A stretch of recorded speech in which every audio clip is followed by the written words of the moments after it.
This is one of those stories I've been sitting on for a really long time. It happened back when I was maybe 25 or 26, way before I met my wife, way before we had kids. I was a completely different person back then. Not in a bad way, just in the sense that I had the kind of free time and risk tolerance that I genuinely can't relate to anymore. I used to do these solo backpacking trips a few times a year, usually somewhere in the Appalachians. I'd drive out to some remote trailhead, hike deep into the backcountry, way off the trail, and spend a few days completely off the grid. No cell service, no other people, nothing. I loved it. My friends thought I was insane, and honestly, I kind of was. This particular trip was in the Cherokee National Forest, and it changed how I see backpacking forever. I had been out there for 2 days, and everything had been going perfectly. The weather had been great, the trail was quiet, and I hadn't seen another person since the first morning. That changed pretty quickly, though. On the afternoon of the second day, I noticed dark storm clouds building up to the west. I wasn't too worried at first. I'd hiked through rain plenty of times, and it was never a big deal. But within about an hour, I realized it wasn't going to be a passing shower. The wind picked up hard, and the temperature dropped fast enough that I actually stopped to put on another layer. By the time the rain started, I was already looking for a spot to hunker down. The problem was that I was in a pretty exposed section of the trail. As I predicted, it wasn't a light rain. It went from windy to full-on downpour in minutes. The wind was bending smaller trees sideways, and I could hear branches cracking and falling in the canopy above me. I started getting genuinely concerned about my safety. Lightning was striking pretty close by. I was hiking at elevation with a metal-framed pack on my back. Not ideal. I kept pushing forward, completely soaked at that point. I was scanning the woods on either side of the trail for anything that could pass as shelter. As if by some miracle, I actually saw a structure through the trees off to my left. It was small and dark and partially hidden by the forest, but it was unmistakably man-made. As I got closer, I realized it was a tiny one-story cabin. They looked extremely old, like it could have been a hunting cabin or a homesteader's shelter from decades ago. There was a single window on the side I was approaching. I can't overstate how relieved I was. I practically sprinted over to the thing and pushed the door open. Inside, it was dim but dry. There wasn't much in there, just a chair, a small table, and what looked like a cot frame pushed against the far wall. There was a stone fireplace on the right side that was clogged with old ash and debris. The place honestly smelled really bad, but I didn't care about anything other than stripping out of my soaked clothes and laying down. There wasn't a couch or anything in there, so I literally just picked a spot on the floor and lied down. I was in survival mode at that point, not exploration mode. All I cared about was that I was out of the storm. It wasn't until I'd been inside for maybe 10 or 15 minutes that I started actually looking around. With the storm raging outside, there wasn't much else to do besides flick on a flashlight and snoop, so that's exactly what I did. There was more stuff in that cabin than I had initially realized. For starters, there was a sleeping bag rolled up in the corner near the cot frame. It didn't look ancient like the rest of the place, which confused me.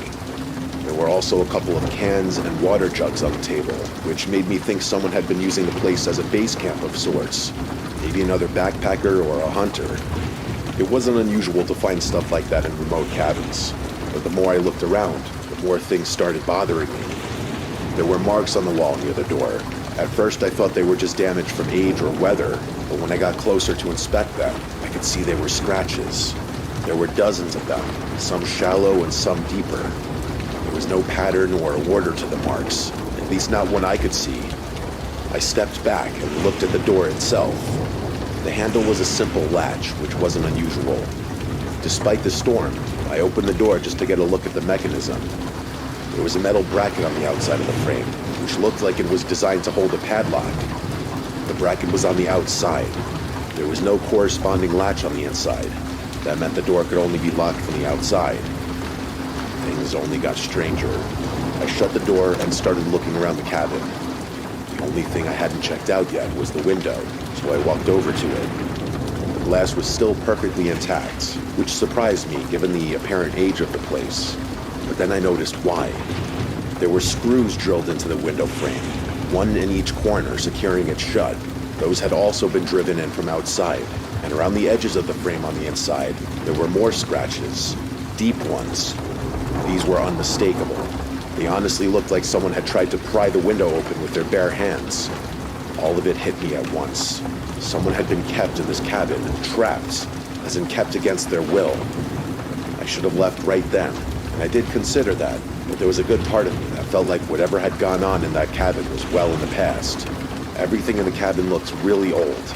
Even the sleeping bag, which did look on the newer side, admittedly, was rigid and dusty. Plus, the last thing I wanted to do was go back out in that storm again, so I stayed. I'm not sure how much time passed, maybe an hour, maybe more. The storm wasn't letting up at all. If anything, it had gotten worse. The rain on the roof was so loud that it was hard to hear much of anything else. That's probably why it took me so long to notice the other sound. I picked up on the scratching or scraping noises from outside, somewhere along the left wall of the cabin. At first, I thought it was a branch, but I couldn't remember if there had been branches low enough to even touch the exterior of the cabin. As I was thinking about it, I heard two heavy thumps on the porch. They honestly didn't sound like storm sounds. This time I stood up. I did that thing where you freeze in place and try to focus by staring at a random spot on the wall. I was trying to listen, but if someone was moving out there, it would have been impossible to hear over the storm. I started getting paranoid that those sounds I heard were just a few of many, and that the rest had been drowned out by the rain. My eyes drifted over to the window. I couldn't bring myself to look through it. If someone really was out there, they'd probably be looking through it. I stayed in that position for what felt like forever. After a while, I started to relax a bit, thinking I had just been hearing the storm, or at the very worst, an animal poking around the cabin. I was almost ready to forget about everything, when I heard something that sent me over the edge. Pressure on the door, like someone was leaning their full weight against it from the other side. The wood creaked and the latch rattled once before the pressure released. My heart rate instantly shot back up, and that's when something clicked. Why would someone be outside in a storm like this, circling the cabin, tapping on the walls, without just coming in? The door wasn't locked. Nothing was stopping them. And then I thought about what I'd found inside the cabin, and it occurred to me that maybe whoever was out there didn't want to come inside. Maybe they wanted me to stay inside. Maybe the whole point was to keep me in there. I don't know if that was the right conclusion or if my mind was just spiraling, but I decided I was leaving right then. I didn't care about the storm. I started moving things into my backpack as fast as I could. I had this sickening feeling that something really bad was about to happen, and I was right. The next few moments were a blur. I was maybe 30 seconds from walking out the door when I heard the sound of glass shattering behind me. I spun around just in time to see something come through the window. That was all I could see before the whole room erupted in flames. The flames spread so fast that I couldn't even process what was happening. 1 second I was standing in a dark room, and the next second the walls were on fire. The heat hit me like a physical wall, and the door wouldn't budge. It was jammed from the outside. I slammed into it with all my might, and it gave. It collapsed off its hinges, and me with it. I scrambled to get back on my feet, and I just ran. I couldn't even see. I was just running wildly through the woods and rain, trying to put as much distance between myself and that cabin. But before I could get a safe distance away, I felt something tackle me from behind, and I was back on the ground. There was a person on top of me, and suddenly I was fighting for my life. I clawed and kicked and screamed, but this guy wouldn't get off me. He was yelling too, and he kept trying to get me in a chokehold. He was gouging at my eyes and pulling my hair, and I started to feel dizzy, but I managed to push him off. I got back up and kept running, and whoever had just tried to kill me was screaming like a maniac. I looked back twice. I couldn't see my attacker, but I did see the cabin, which was fully engulfed in flames. I think the picture of that fireball is burned into my brain forever. The second time I looked back, the glow was smaller, but still visible through the woods. But I just kept running. For all I knew, I was being chased. I didn't stop until my legs gave out. I found a spot where a couple of large trees had fallen against each other, and there was a narrow gap underneath that blocked most of the rain. I crawled under there and just collapsed. I couldn't feel my body. I don't know if it was the fire, the rain, or the attack. Maybe all three, but I was completely numb. All I did was sit in that crouched position and try to keep breathing. I don't know how many hours passed under those trees, but time lost all meaning. Eventually, I felt some feelings start to re-enter my body. and I told myself it was move or die. Whoever was out there was probably looking for me, and he couldn't have been that far away. So I got up and started moving through the woods. I didn't know where the trail was, but I didn't really care. I honestly can't tell you how I survived that night, but I did. I stumbled onto a random trail and just followed it. I was soaked and probably bleeding from multiple places, but I just kept trudging on. Eventually, the rain subsided a bit, at least enough for me to figure out where I was. I made it to some random trailhead. By that point, the storm had passed. I don't remember too much after that. All I remember is that the first person I saw drove me to a hospital. I had second-degree burns on my left forearm and the back of my neck. The doctors told me I was lucky I hadn't inhaled more smoke than I did. None of it was permanent, but it hurt like hell for a long time afterwards. By the time I was healed and safe at home, I told myself I would never camp or hike alone again. Someone had intentionally set that cabin on fire to kill me. That's the only thing that makes any sense. It was pouring rain, a full-blown thunderstorm, and the roof was metal. There's no way a wooden structure goes up like that fast unless the wood had been treated with something beforehand. I gave the police everything, or as much as I could, but I could tell they weren't really going to do anything. And to be fair, I wasn't in a charted part of the woods, so it would have been silly to hound them. The only thing I don't understand is the timing of everything.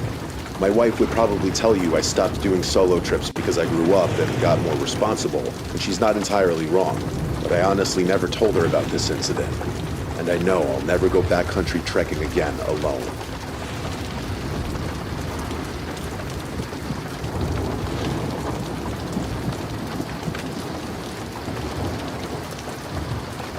My name is James. This happened maybe 7 or 8 years ago, back when I was in my early 20s and still doing stuff that I probably shouldn't have been doing.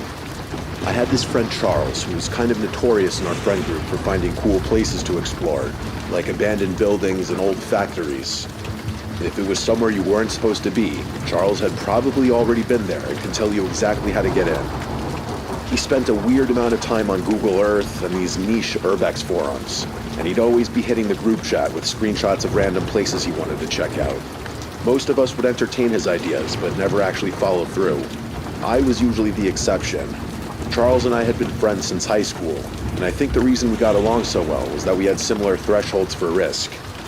While most of our friends would hear his pitches and go, "That sounds insane," I'd hear them and go, "When are we going?"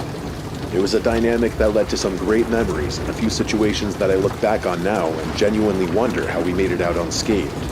This story is about one of those situations. One weekend, Charles texted me about a fire lookout tower he'd found deep in some forest not far away from us. I really wish I could remember the name of the forest, but I can't. Charles said it had been decommissioned years ago and was just sitting out there in the middle of nowhere, completely untouched. He didn't tell me how he found it, but I didn't want to know. He was convinced we could hike out to it, climb it, and spend the night up there. I was more skeptical. I mean, things like that are usually fenced off or at least protected somehow, but I promised him I'd at least come and check it out. To be fair, the idea of being 70 feet or so up in the middle of a forest with a 360-degree view sounded incredible to me. We picked a random weekend and made it happen. Charles planned the entire thing out, including the drive, what to pack, and how to find the tower once we were in the woods. It was a 3-hour drive away, and Charles told me the hike would be off the trail, but pretty short, about 4 miles or so. We drove out early in the morning on Friday and made it into the woods sometime in the afternoon. For some reason, I was kind of expecting us to get lost, or at the very least not find the tower, which is exactly why I was all the more astonished when we actually did. Seeing it through the trees for the first time was an insane sight. I remember blurting out, "No f***ing way," when I saw how tall it was.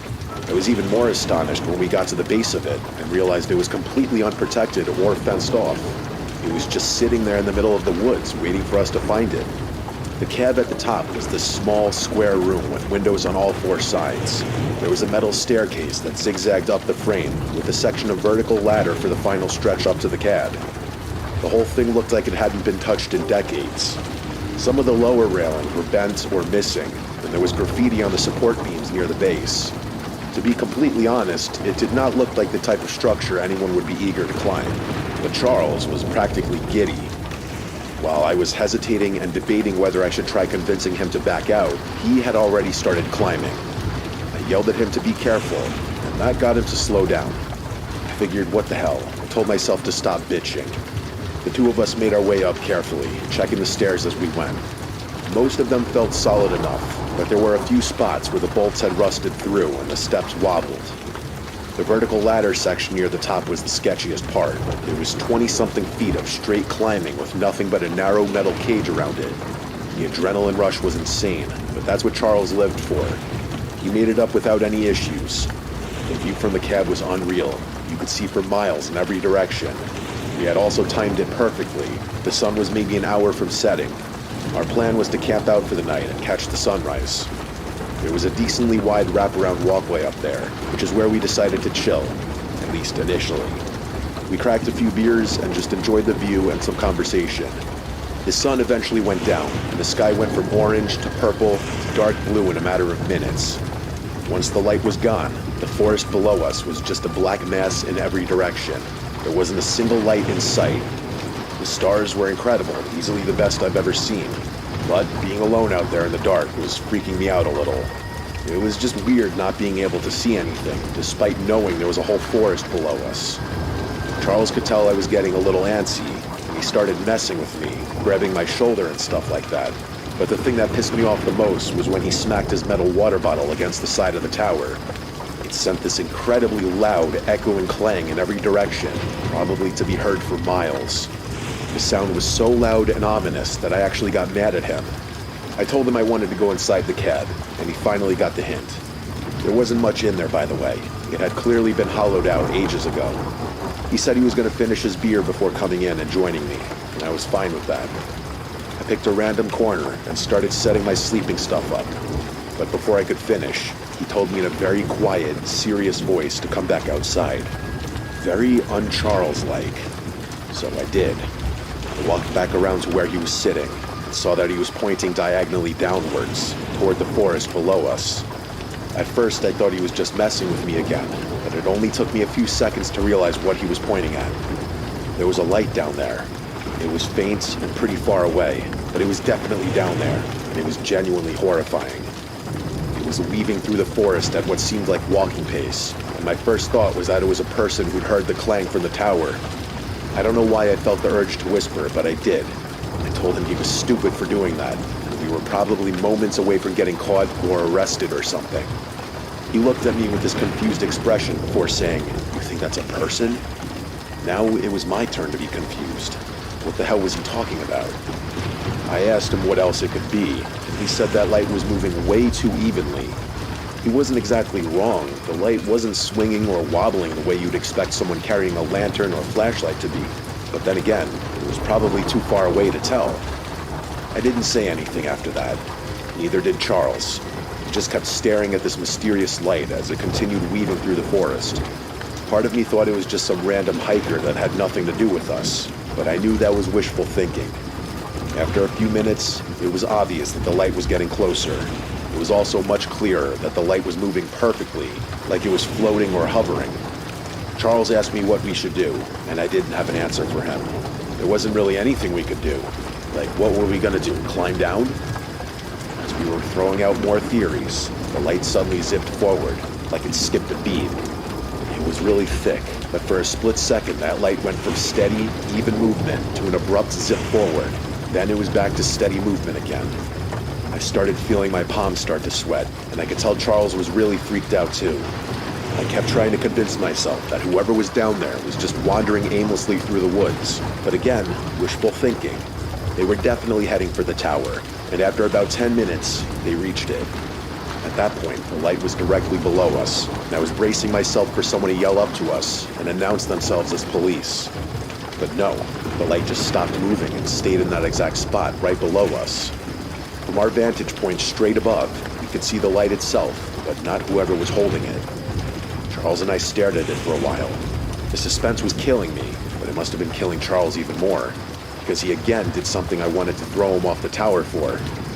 This guy actually yelled, "Hey, are you good?" down at the light, revealing our presence. I looked at him in horror. I genuinely couldn't believe he would do something so stupid. We didn't get a response though, and the light didn't even move. We waited a little bit, and then Charles yelled down again, but still nothing. So there we were, 70 feet up in an abandoned fire tower in the middle of nowhere, with someone or something blocking our only exit. We were completely trapped. We must have watched that light for 30 minutes straight, whispering to each other every so often. It never moved once. I wasn't worried about being secretive anymore. Charles had burned that bridge a long time ago, so I did something I should have done a while ago. I grabbed my flashlight and aimed it straight down at the base of the tower. But even after I did that, I still couldn't see the source of the light. Eventually, we accepted that there was nothing we could do and tried to go back to what we were doing. We went back to talking, and I made sure I never took my eyes off that light for more than a few seconds. Charles thought it was some kind of LED that someone had placed there to mess with us, but who the hell would bother doing that? At some point, Charles said he was going to climb down and check it out, and I told him that was insane. Not only was that inviting trouble, but it was downright stupid and dangerous. As we were arguing about it, I glanced down and realized that I couldn't see the light anymore. There was just darkness and more darkness down there again. I frantically scanned the emptiness below us with my eyes, looking for the light, but it wasn't there anymore. Charles seemed relieved, but I was the opposite. He kept telling me to relax, saying whoever had been there had probably left, but I was more freaked out than I had been when the light was just sitting there motionlessly. The thought that someone could be down there, and now we couldn't even see them, was terrifying to me. Charles reassured me that we'd obviously be able to hear if anyone tried to climb the ladder, which I guessed was true, but I was still really unsettled. Suddenly, I didn't want to be in the open air anymore.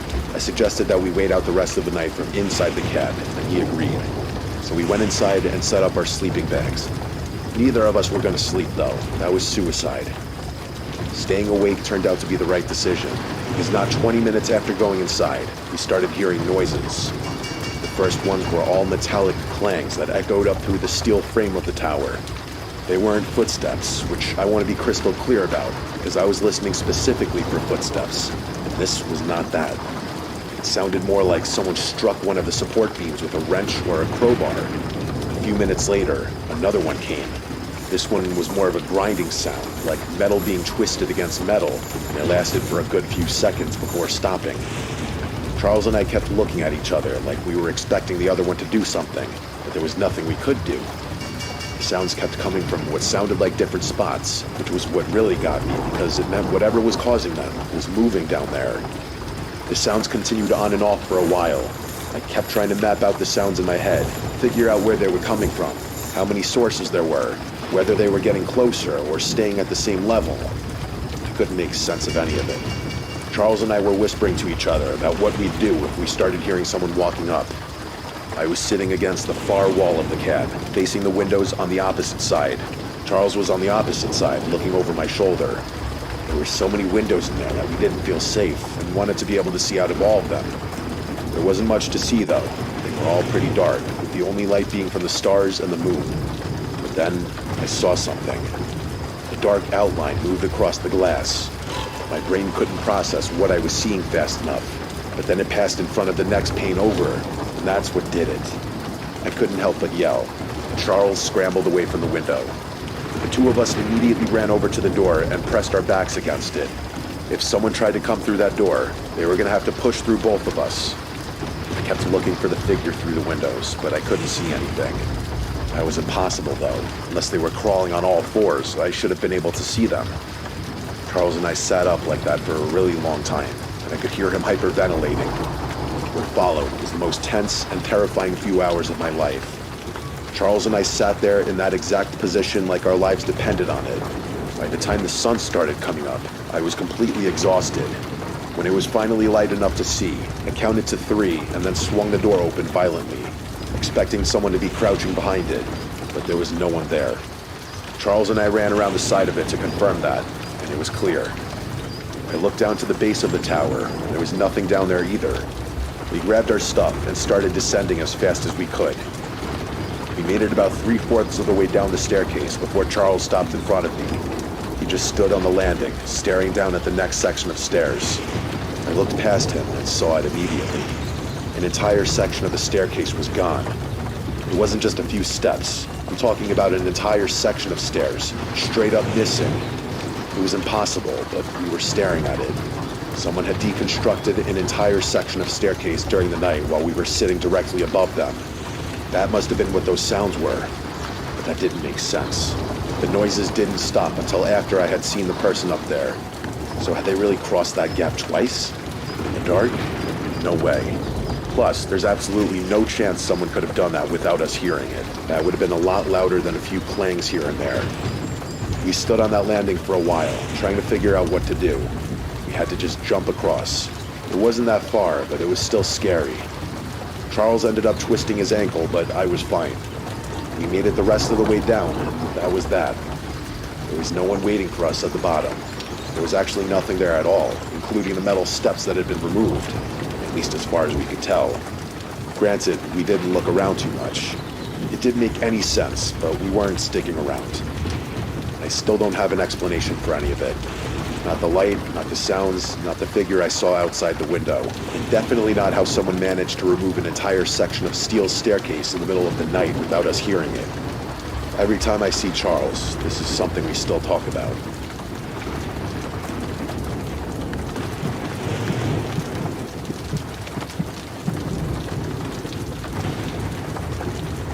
I go camping alone a few times a year. I've been doing it since I was in my 20s, and at this point, I'm in my late 30s, so close to 15 years of solo trips at this point.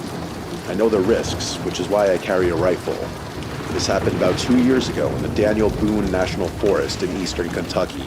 It's a massive stretch of forest, over 700,000 acres, and if you know where to go, you can hike for days without seeing another person. I had a rough stretch of work and my head wasn't in a great place, and I felt like I just needed a few days away from everything. I drove out on a Thursday morning. I parked at a trailhead off a Forest Service road and started hiking. The plan was simple: 3 nights in the backcountry. That was pretty much it. I had my tent, my pack, enough food and water for 4 days, my .308 bolt action that I always bring on solo trips. The first day was exactly what I needed. I covered about 7 miles before finding a flat spot near a creek bed that looked like a good place to camp. I set up my tent, gathered some wood, and had a fire going by the time the sun started going down. I cooked some food, drank a beer, and sat by the fire until it burned down to embers. The whole time, I didn't see a single person. I fell asleep around 10. I woke up at some point in the middle of the night. I'm not sure what woke me. It was more like my brain just switched on for no reason, the way it does sometimes when you're sleeping somewhere unfamiliar. I lay there for a minute and stared at the ceiling of my tent, but as my eyes adjusted, I noticed something. There was a faint orangey glow coming through the walls of my tent. I unzipped the tent flap and looked out. Maybe 200 yards away, through the trees, there was a fire. Not a big one. It was about the size of a campfire, but it was definitely there. It was flickering, which is how I knew it was a fire. I watched it for a few minutes, waiting to hear talking or something. I wanted to confirm it wasn't some random forest fire, but after a while of looking at it, I couldn't see or hear anything beyond the fire. I watched it a little while longer, just to see if it would grow out of control, but it didn't. I figured it was another camper set up nearby that I just hadn't noticed during the day. It wasn't impossible, especially since I had gone to sleep relatively early. I figured whoever it was had gone to sleep and left their fire going, which is irresponsible but not uncommon. I watched it for about 5 more minutes, and then zipped my tent back up and went to sleep. It didn't bother me too much. When I woke up the next morning, the fire was the first thing I thought about. Not because it had scared me, but because I was curious. I wanted to see who else was out there, maybe say hi, but mostly to satisfy my curiosity. I packed up my campsite and hiked in the direction where the fire had been. It took me about 10 minutes to reach the area. I was pretty confident I had the right spot. There was a natural clearing that lined up with the angle I'd been looking from. But when I got there, I stopped. There was no fire pit, nor was there a ring of stones or a pile of ash or scorched ground, charred wood, nothing. The ground was completely undisturbed. I walked the whole clearing, checking for any sign that someone had been there, but there was no signs of life whatsoever. The area was pristine. I stood there for a while, genuinely confused. I was certain I'd seen a fire. It had been a campfire burning clearly for at least 5 minutes while I watched it, and yet the ground where it should have been looked like no one had set foot there in months. I considered the possibility that I had the wrong spot, but there wasn't another clearing anywhere near the right distance or direction. There wasn't much I could do beyond that, though, so I just moved on. I still had 2 more nights planned, and I wasn't about to cut my trip short over something silly like that. I hiked for most of the day. The terrain changed as I moved deeper into the forest. The creek bed fell away behind me, and the ground started climbing. By mid-afternoon, I was in a denser, older section of the forest where the trees were taller and the canopy was thick enough to block out most of the sky. It was quieter in there, which was nice. I found a good campsite around 4. That evening was uneventful. I doused my fire a little after 9 and turned in for the night. I don't know what time it was when the sound woke me up, but it was loud enough to pull me out of a dead sleep. I woke up to this distant, enormous cracking sound, like a thick branch being snapped in half, except it kept going. It was violent, and it lasted for maybe 3 or 4 seconds. At the tail end of it, there was a deep, resonant thud that I could quite literally feel in the ground beneath me. I instantly knew what it was. A tree had fallen somewhere deeper in the woods, or at the very least, a very large branch. If you've ever heard the sound of a tree falling before, which I do understand is kind of a rare occurrence, it's amazing and terrifying at the same time. It didn't scare me per se, but the deafening force and scale of it gave me this crazy adrenaline rush. I lay there in my sleeping bag, trying to figure out what had just caused it. The more I thought about it, the less sense it made. It wasn't storming, and there was barely any wind. There was nothing I could think of that would have brought a tree down on a night like this. But there was also nothing I could do. I couldn't fall asleep at that point either. My heart was still racing. The adrenaline had me awake, so I just kind of closed my eyes and waited for it to wear off. But then, not 10 minutes later, it happened again. Only this time, it was much louder. That same gruesome crackling sound, followed by a crash of branches and a deafening thud. But this one was close. Not right on top of me, but close enough that the sound was almost disorienting, and it came from a completely different direction than the first one. The first tree had fallen somewhere to the south, and the second one was to my northwest. I sat up immediately. Now I was actually scared. 2 trees falling on the same night in 2 different parts of the forest with no wind and no storm.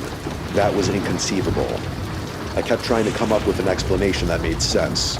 The most logical thought was that the first one had caused some kind of chain reaction, but that hypothesis didn't account for the fact that the trees fell in completely different parts of the forest. Whatever brought down the first tree had nothing to do with the second one. They were 2 different events. But that was even more inconceivable. I was sitting there processing all this, and I heard something new. Something that took my fear from a medium 5 to a resounding 10. It was this low and continuous rumbling sound that I can only describe as a cross between a groan and a growl, like a person clearing their throat, except it didn't stop. It wasn't an animal sound I recognized. I've heard bears, I've heard elk, I've heard bobcats. This wasn't any of those. It sounded like something was making the noise on purpose, and it went on for what felt like a full minute without any break or variation. I did the only thing I could think to do. I grabbed my rifle, chambered around as quietly as I could, and aimed it at the tent flap. At that point, I was full on panicking. I must have sat like that for 20 minutes. The sound eventually tapered off. It didn't stop abruptly, it kind of faded out, like whatever was making it had moved further away. And just like that, the forest was quiet again. I didn't sleep the rest of the night. I don't think I would have been able to if I tried. It was the worst night of my life. As soon as I saw daylight, I got out of the tent. I packed up as quickly as possible, still spooked and extremely unsettled despite being able to see. Once everything was in my pack, I started walking in the direction of the second tree, the louder and closer one. I needed to see it, if only to confirm that I hadn't imagined the whole thing. I had my rifle ready in my hands, so I found the tree after about 10 minutes. The thing was massive, and its trunk was lying at an angle across a shallow slope. Broken branches and debris were scattered all around it, so it was real. I really couldn't believe it. I'd been trying to convince myself I had just imagined everything from the night before, but there it was. I needed to keep investigating. I wouldn't have been satisfied leaving without knowing what had caused the fall. I walked over the stump, which was about 3 feet high. The wood where it had broken was pale and fresh, but the break wasn't clean. It wasn't the kind of jagged, splintered fracture you get from wind stress or root failure. The wood around the break point had been torn apart in a way that I had never seen before. Parts of the stump looked like they'd been gouged. I really don't know how else to describe it. There were long, irregular grooves running through the wood at different angles, and it looked like some of them were up to an inch deep at least.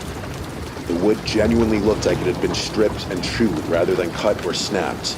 The more I looked, the more I noticed. Some of the bark around the base had been peeled away in long strips, and the exposed wood underneath had that same gouged, chewed-up look. I can't pretend I knew what I was looking at, because I didn't. I'd seen beaver damage before, and this was not that. Beavers leave clean cuts. I'd seen woodpecker damage, and this wasn't that either. This was aggressive, messy, and covered way too much surface area to be any animal I could think of. The tree hadn't fallen because it was dead or because the wind knocked it over. Something had worked on that trunk until it came down, and suddenly I felt this really nasty feeling in my gut. I needed to leave. I stopped examining the tree and started backing away, but as I was turning to leave, something near one of the tree branches caught my eye. There was a small cluster of items sitting on the ground. If it weren't for the fact that they looked man-made, I wouldn't have even bothered checking them out. As soon as I saw what they were, I lost my shit. It was a blue bandana and a carabiner, and they were both my items. I instantly started digging through my pack and confirmed those two items were missing. In that moment, I grabbed my stuff, shoved it in my backpack, and ran. I didn't know if running was the right decision, if that would have attracted attention to me, but I did anyway. I just needed to get out of those woods. I got tired after a while under the weight of all my stuff, but I moved as fast as I could. The hike back took me most of the day, and the entire time I felt like I was being stalked or watched. I felt like something was going to jump out from somewhere any second. I kept my rifle in my hands the entire time. I made it back to my car around 3 in the afternoon. I drove out of there so fast, despite my exhaustion. The first thing I did when I got to a safe distance away was call the police. I don't think they took me very seriously, but I didn't care. I also knew there probably wasn't much they could do, but I didn't care about that either. I was pretty messed up for days afterward. None of it made any sense whatsoever. What I couldn't get over was the fact that my stuff had been rummaged through. Something had either stalked me through the woods, or knew where I was the entire time. That unexplainable fire from the first night must have had something to do with it. There's no way that was a coincidence. And those trees, I still have no explanation for what could have cut them down. I genuinely don't think it was anything human, but as for what animal it could have been, I have no idea. I still go camping, believe it or not, but this is something that I think will hang over me forever.